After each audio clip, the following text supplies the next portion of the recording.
നാലെണ്ണം കൂടി ഇവിടെ ഇരുന്ന് എന്ത് ചെയ്യാ? യോഗ യോഗ യോഗാസനം. യോഗാസനോ? യോഗാസനം ചെയ്താ ഗ്യാസ് പോവും അമ്മേ. ഞാൻ പറഞ്ഞില്ലേ അപ്പോഴേ.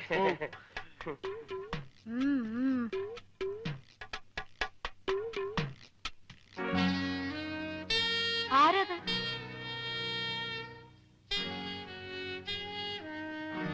ആരാടത്? ശരിയാണല്ലോ, ആരത്? ചേടാ, നമ്മൾ ഇത്ര നേരം നിന്നിട്ടും അവിടെ ഒരു പെണ്ണു വന്ന് നിൽക്കുന്ന ശ്രദ്ധിച്ചില്ലല്ലേ? ഇനി വല്ല കള്ളന്മാരും വന്ന് കയറിയതാണോ? ഇനിയിപ്പോ അവിടെ കയറുന്ന ഏത് കള്ളൻ? ലോകത്തുള്ള പെരുങ്കള്ളന്മാരെല്ലാം ഇവിടെ നിൽപ്പുണ്ടല്ലോ.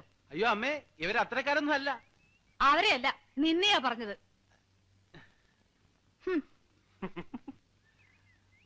യോഗാസനം ചെയ്യാതെ തന്നെ ഇവന്റെ ഗ്യാസ് പോയി. നിന്റെ അമ്മയ്ക്ക് നിന്റെ കൂട്ടുകാരെയൊക്കെ നല്ല മതിപ്പാണല്ലേ? പിന്നെ പ്രത്യേകിച്ച് നിന്നെ.